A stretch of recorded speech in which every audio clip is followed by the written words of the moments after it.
Hozirda fuqaromiz murojaat qilib bizdan huquqiy maslahat so'ragan manzildamiz, ya'ni Kosonsoy tumani Yangi shahar mahalla fuqarolar yig'ini.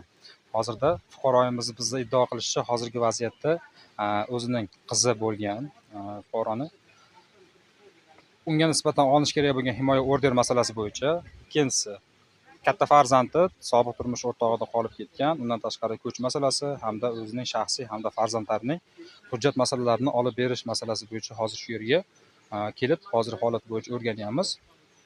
Endi holat mazmunini hozirgi holat bo'yicha qisqacha qilib turib, mana shu murojaatchimizni o'zlaridan bevosita eshitishimiz ham mumkin.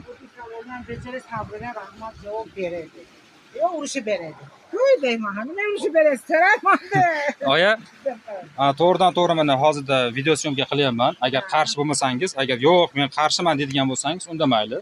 Yuzingizni qo'ymagan holatda, lekin bizni ham faoliyatimiz bevosita shu bilan bog'liq.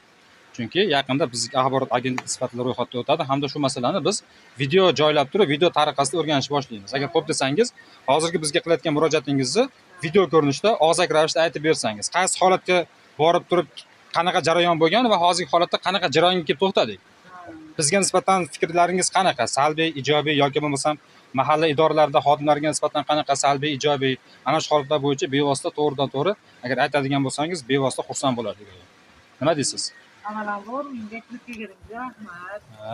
Shunchalik qilib bizim murojaatimizni o'rganib, oltindan da qimmat ishingizni tashlab kelganingiz uchun rahmat. Shunaqa meni ikkinchi farzandim Maftunani oilasi shunaqa uni gaplarni gapirib, bir marta emas, ikki marta jo'natib berishdi. Endi sizdan iltimos ham qildik. Xudoga shukr, joningiz sog' bo'lsin. Kirib kelib mana ishimizni o'rganyapsiz. Imkon qadar ijobiy qilib o'rganib bersangiz. Ammo sizdan hali yomon gap eshitmadik. Mahalla komitetlarimiz to'g'risida 11 oygacha bezovta qilmadik biz. Nimaga? Alloh hammamizni yaratgan. Biz hech kimdan ustun emasmiz, ustunlik ham qilmoqchi emasmiz. Biz endi o'sha shariat tarafidan mumkin emas ekan bu ish. Shuning uchun bola farzandim mana kirib keldi sog' salomat. Endi bolasi kecha xabaringiz bo'ldi bizni gapimizdan.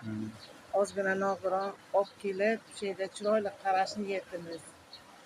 To'g'ri, tushunarli. Hozirgi holat bo'yicha oyoning murojaatlarini birinchi qismini o'rganib bo'ldik, ya'ni qizlarga nisbatan sobiq turmush o'rtoqlarining tazyiqqa uchramaslik sababi holati bo'yicha hozir qizimiz, ya'ni murojaatchimizni endi ism familiyalar shariflar tutiladi. Ularga nisbatan biz hozirda ijtimoiy, ya'ni o'sha himoya order masalasi bo'yicha birinchi muammodan hal qildik. Endi keyingi masalasi bo'yicha keladigan bo'lsak, biz hozir mana shu murojaatchi qizimizni katta farzandi hozir sobiq turmush o'rtog'ining qo'lida ekan.